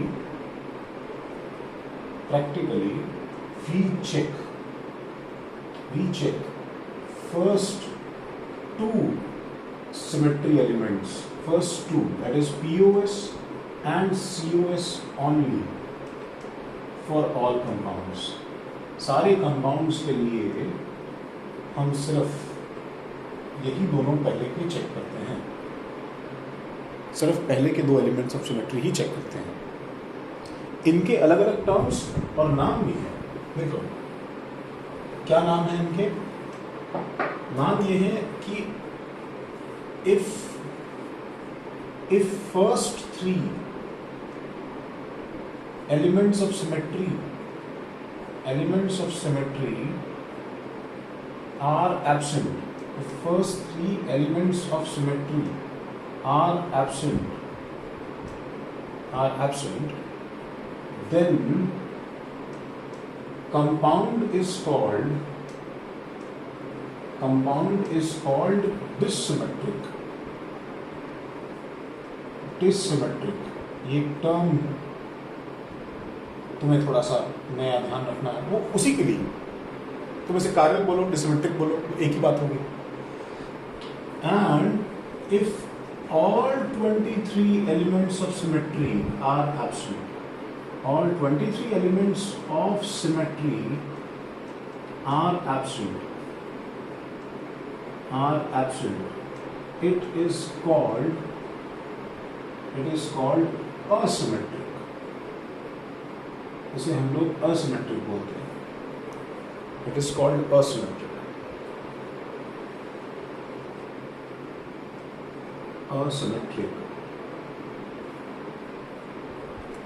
तो मैं अगर ऐसे देखो सेंटेंस लिखूं पास में, ये भी देखो कॉपी करना कि all dash compounds are dash but not vice versa. बोलो भाई कौन किसका सबसेट है? तो all asymmetric compounds are dissymmetric,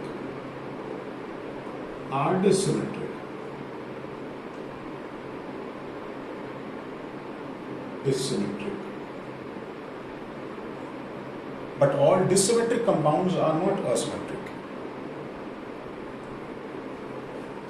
देखो जैसे देखो ये बताओ, all asymmetric compounds are always chiral, true false। all asymmetric compounds are always chiral, true false। क्या आंसर बोलो? ट्रू। asymmetric है तब तो 23 के 23 एब्सेंट रहेंगे, सारे 23 एब्सेंट हैं तो ऑब्वियसली कंपाउंड जो है कायरल तो हो ही जाएगा, एंड सो ऑन। ऐसे छोटे छोटे सेंटेंसेस जो हैं वो हम लोग डील कर पाए। जल्दी से लिखो, मैं पूरा हटा रहा हूं, जल्दी।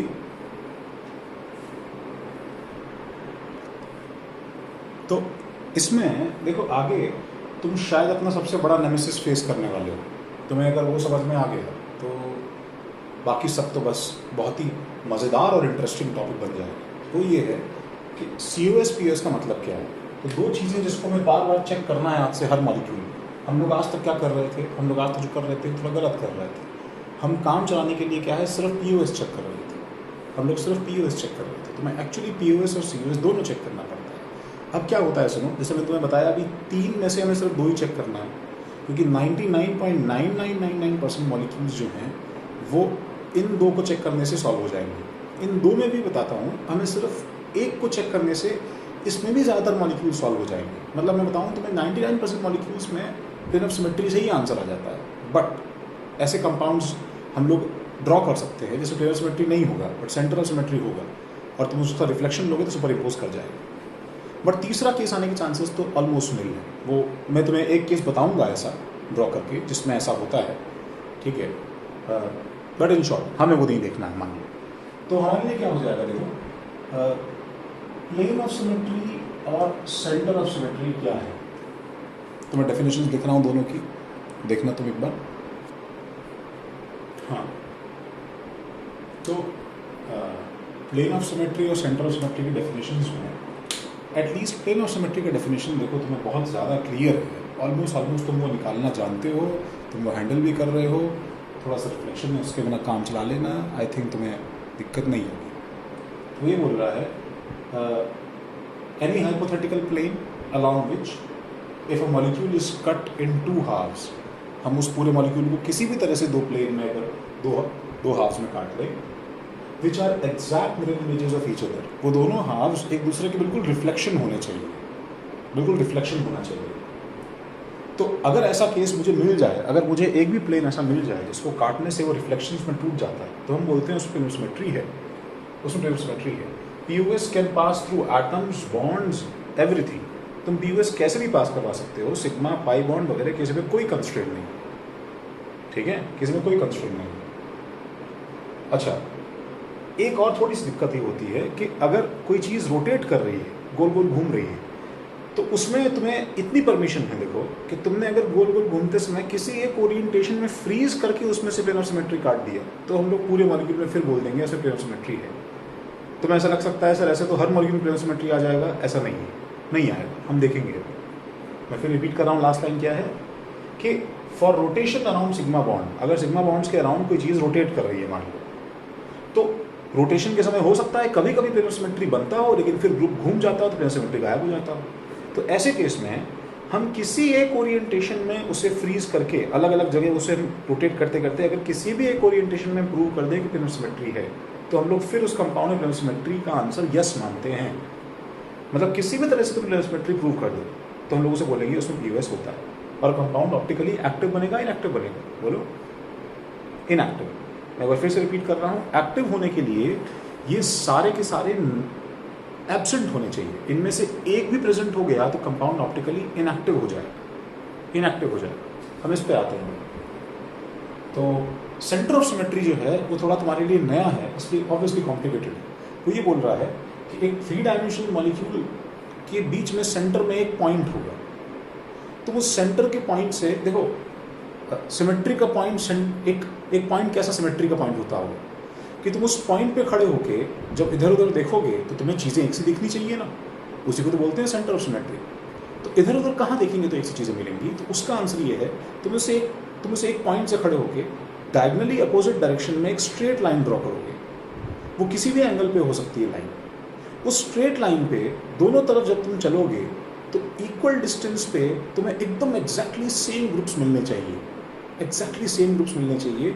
अगर किसी भी एक डायरेक्शन में उस लाइन में अगर गोल गोल घूमते घूमते कहीं भी उस लाइन के अलॉन्ग तुम्हें कुछ डिफरेंस मिला तो हम लोग सेंटर ऑफ सिमेट्री को लूज कर देंगे।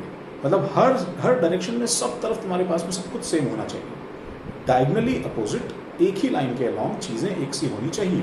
मैं उसको फिर यहाँ पे एक्सप्लेन कर रहा हूँ, फिर हम उस एग्जाम्पल में देखते हैं।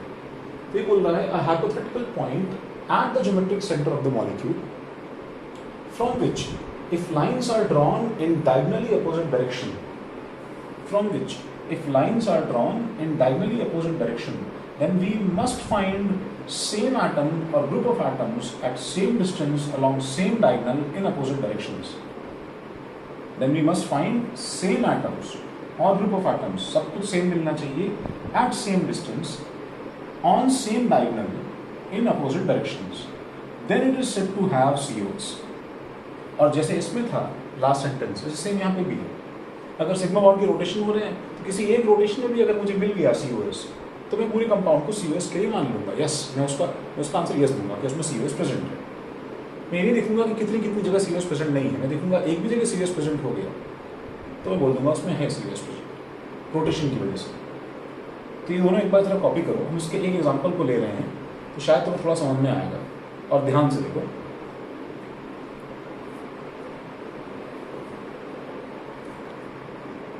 देखो जैसे मैं दो एग्जाम्पल यहाँ पे ले रहा हूँ। तो पहले तो मैं यहाँ पे लेता हूँ CH4, तो मैं CH और देखो इसके एंगुलर बाइसेक्टर पे अप्रॉक्सीमेटली क्या होगा बताओ, एक वेज H बड़ा और एक डैश H छोटा, CH4। ये मॉलिक्यूल के पास में CH4, मैं यहाँ पे भी CH4 ड्रॉ कर रहा हूँ, ठीक है। और मैं इसके अंदर सेंटर ऑफ सिमेट्री चेक करूँगा, इसके अंदर मैं प्लेन ऑफ सिमेट्री चेक करूँगा, H और H, ठीक है। तो ये एक्चुअली मेरे को मेरे पास में CH4 मॉलिक्यूल है। अच्छा मुझे बताओ उसमें प्लेन ऑफ सिमेट्री है क्या? हम लोग सब चीज़ों का जवाब जो है plane of symmetry, centre of symmetry का जवाब यस और नो में देंगे। सेंटर ऑफ सिमेट्री जो है वो एक ही हो सकता है, बिकॉज पॉइंट किसी मॉलिक्यूल के सेंटर पे एक ही आएगा, लेकिन प्लेन ऑफ सिमेट्री मल्टीपल हो सकते हैं।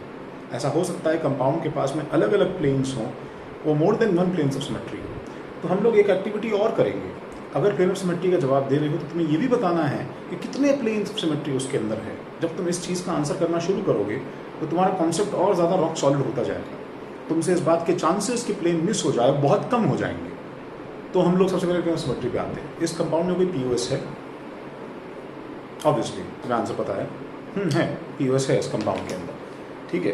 तो POS में मैं इसका आंसर POS के आगे यस बोल देता हूँ। अब बात आता है कि how many POS, how many planes of symmetry इसके अंदर हैं। इस बात का जवाब तुम दे सकते हो क्या? यहाँ थोड़ा सा अच्छा सवाल है। तो अपने मन में देखो, अपने मन में ये मॉलिक्यूल इमेजिन करो। तो मैं तुम्हें एक सैंपल देता हूँ। देखो जैसे ये दोनों जो बॉन्ड्स हैं, ये दोनों, ठीक है, इनके थ्रू इसके ये और ये, इसके थ्रू मैं एक प्लेन काटूंगा तो ये एक POS है, ठीक है, ये एक POS है। अच्छा, उसके अलावा फिर मैंने इन दोनों को छोड़ दिया तो फिर मैंने इन दोनों को लिया, तो अगर मैं इसके थ्रू एक प्लेन काटूंगा तो वो भी एक प्लेन ऑफ सिमेट्री है। ऐसे देखा जाए तो सब एक साथ दिखाई दे रहा है, लेकिन इसके लिए ये प्लेन ऑफ सिमेट्री और ये प्लेन ऑफ सिमेट्री दो डिफरेंट प्लेन्स ऑफ सिमेट्री हो गई है इस मॉलिक्यूल के लिए। तो ऐसे कितने प्लेन्स ऑफ सिमेट्री है तुम वीडियो पॉज करके एक बार सोच सकते हो।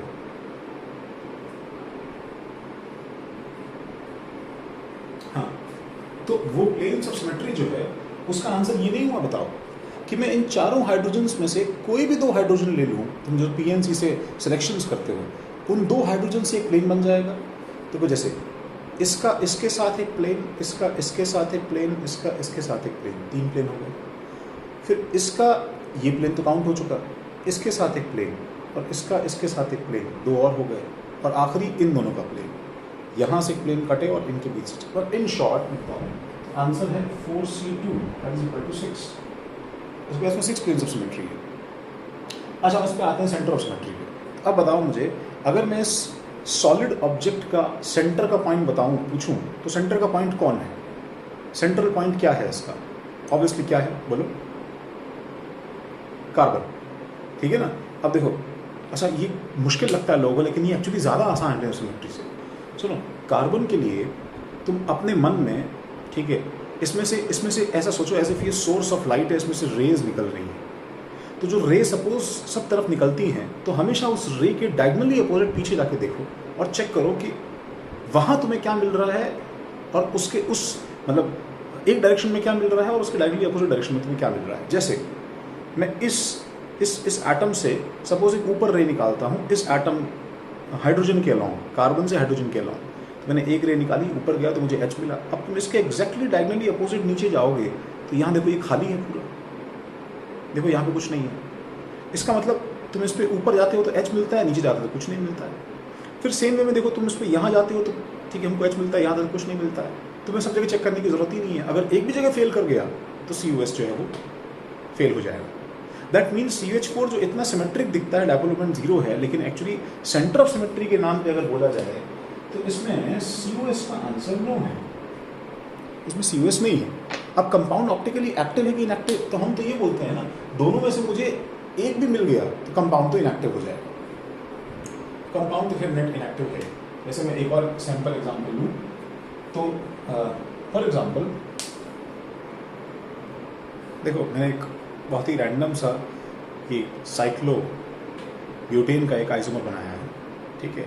इसके अंदर जो एटम का अरेंजमेंट मैं तेरे पहले बोर्ड पे बताता हूँ। तो वो एटम का अरेंजमेंट जो है वो इस तरह से है दैट एक साइक्लो ब्यूटेन की रिंग, और इसमें suppose Cl Br Br Cl H H और H और H, ये सिचुएशन है। मैं वहाँ भी ड्रॉ कर देता हूँ तो वो मेरे पास में कुछ ऐसा बन जाएगा, ठीक है। वो सेम मॉलिक्यूल हमें दोनों में चेक करना है कि COS और POS है कि नहीं है। Br Cl Cl Br H H और H और H।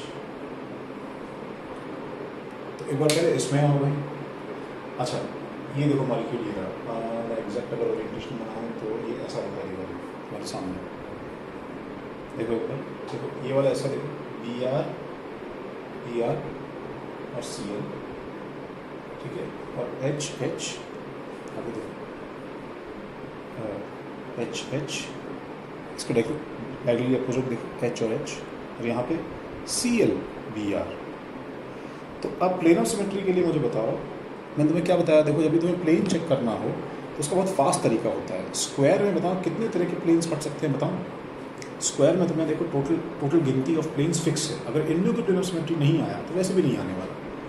तो एक प्लेन होता है स्क्वायर का खुद का प्लेन, हमेशा ध्यान रखो, इससे कोई प्लेन कट सकता है।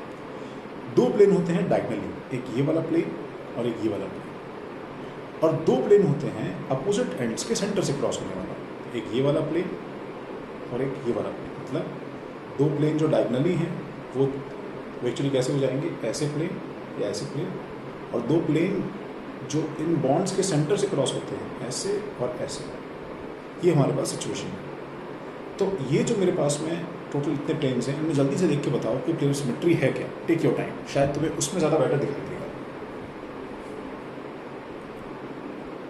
और अगर प्लेन सिमेट्री है तो कितने प्लेन्स ऑफ सिमेट्री है, ये भी बहुत ज़रूरी है बता दो। हाँ, तो शायद तुम लोगों को दिखाई दिया होगा, अगर नहीं तो फिर आराम से पॉज कर लो, सोच लो। ओके, जब तुमने सोच लिया तो देखो आंसर क्या है इसका। तो मुझे इसमें प्लेन ऑफ सिमेट्री में देखो काटने में प्रॉब्लम कौन दे रहा है, मुझे बताता हूँ। ये BrCl, ये दूसरे का रिफ्लेक्शन नहीं होने दे रहे हैं, और ये BrCl, ये भी रिफ्लेक्शन नहीं होने दे रहे हैं। तो इट इज़ ऑलवेज एडवाइजेबल कि जो प्रॉब्लम दे रहा है उसको अपने प्लेन में लेते हुए चले जाओ, तो वो अपने आप स्लाइस हो जाएगा दो पार्ट्स में। दैट मीन्स कि मैं अगर ये वाला प्लेन काटूँ, देखो कौन सा प्लेन, ये इस Br और इस Cl को कंटेन करता हुआ प्लेन, सपोज ये वाला प्लेन काटूं, तो अगर मैं इस प्लेन से इस मॉलिक्यूल को काटूंगा पूरा, तो इसके अंदर प्लेन सिमेट्री है, यस है, और कितने हैं, वो नंबर कितना है, इसमें प्लेन सिमेट्री कट रहा है, एक, बस एक ही plane symmetry. Centre of symmetry पे आते हैं। तो सेंटर ऑफ सिमेट्री का मतलब क्या है, देखो अब इसके देखो कलर्स देखो, इमेजिन करो कि तुम इसके सेंटर पे खड़े हो। अब इसका सेंटर, ज्योमेट्रिक सेंटर मतलब ये एक पॉइंट है, देखो ये यहाँ पे, ओके जस्ट बस थोड़ी देर और चल जाए। छोटा सा देखो एक पॉइंट है सेंटर पे, यहाँ पे सेंटर पे एक जो है पॉइंट है मेरे फिंगर के टिप पे यहाँ पे, और तुम्हें सेंटर से इमेजिन करो तुम्हें जल्दी जल्दी सारे डायरेक्शंस में डायगनली अपोजिट डायरेक्शन में मूव करना है। तो देखो तुम इस इस जो है पॉइंट से तुम इसके ऊपर मूव करते हो तो हाइड्रोजन, फिर इसके नीचे मूव करते हो तो यहाँ पे हाइड्रोजन, ऐसे इसके ऊपर मूव करते हो तो हाइड्रोजन, और यहाँ से नीचे मूव करते हो तो हाइड्रोजन, फिर इसके ऊपर मूव करते हो तो ऑरेंज, ठीक है, ऊपर मूव करते हो तो ठीक है ऑरेंज, और यहाँ से नीचे मूव करते हो तो ऑरेंज, यहाँ से नीचे मूव करते हो तो ब्लू, और यहाँ से ऊपर मूव करते हो तो blue. That is a perfect molecule for a centre of symmetry. इसमें सेंटर ऑफ सिमेट्री, ठीक है, हर डायरेक्शन में तुम जाओगे तुम्हें सब तरफ डायगोनली अपोजिट तुम्हें सेम चीज़ें मिल रही है, तो इसमें सेंटर ऑफ सिमेट्री है। तो इन दोनों एग्जाम्पल से आई गेस तुम्हें थोड़ा आइडिया मिला होगा कि तुम्हें कैसे सेंटर ऑफ सिमेट्री की एक्सपेक्टिव दिख रही है। ठीक है, जल्दी से कॉपी करो, मैंने हटा रहा हूँ। ये तुम्हारी स्लाइड 1 ऑफ होमवर्क प्रॉब्लम्स। कुछ कंफ्यूजन ना हो नंबर ऑफ प्रॉब्लम्स में, जल्दी कॉपी करो, फिर मैं इसे हटा रहा हूँ पॉज करके।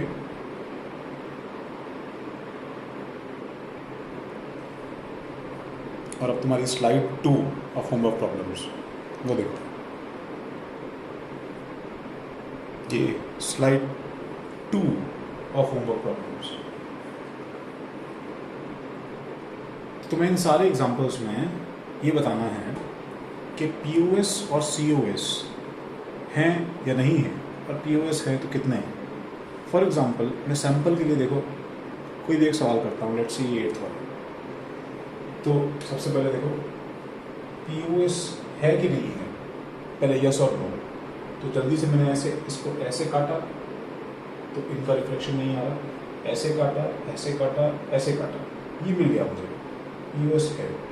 और एक्चुअली इसके अंदर मुझे एक ही पीओएस दिखाई दे रहा है। सेंटर ऑफ सिमेट्री इसके अंदर, अगर तुम सेंटर पे खड़े हो ट्रायंगल के और अपोजिट डायरेक्शन में जाओ, यहाँ ऊपर और वहाँ नीचे, तो वहाँ कुछ नहीं है, तो वैसे भी नहीं होने वाला। तो तुम्हें ऐसे उसमें सब में आंसर्स करने हैं पीओएस और सीओएस के, एंड वो स्क्रीनशॉट मुझे भेजना है, ठीक है। एंड जाने से पहले हम एक देखो लास्ट चीज़ और देख रहे हैं कि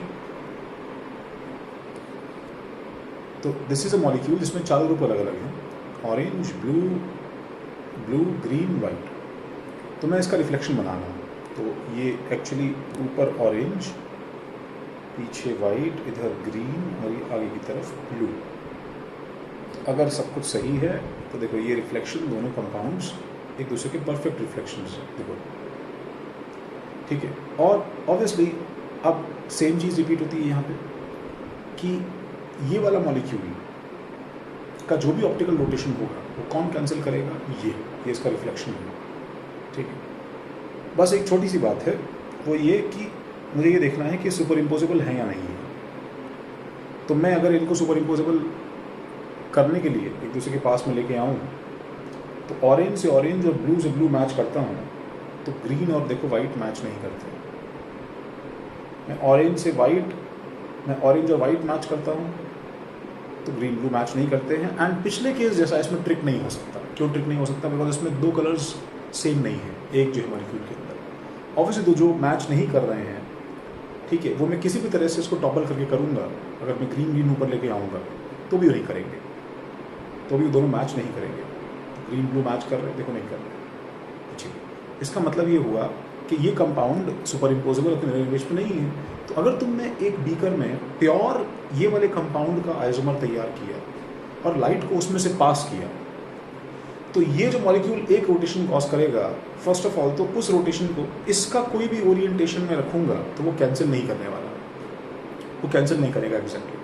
और इसका फ्यूचर प्रूफ ऐसे भी देख सकते हैं कि तो दूसरे ओरिएंटेशन जिस मॉलिक्यूल के आएंगे वो उसे एनहेंस ही करेंगे एक ही डायरेक्शन में। तो वो शायद इस पर इतना बताना ईजी नहीं है और वो उतना इंपॉर्टेंट भी नहीं है। काम की बात ये है कि ये दोनों mirror images non super imposable होने की वजह से ये दोनों डिस्टिंक्ट कंपाउंड से आइडेंटिकल नहीं है, एंड इसलिए इसकी ऑप्टिकल एक्टिविटी कुछ ना कुछ निकल के आएगी, कुछ ना कुछ निकल के आएगी।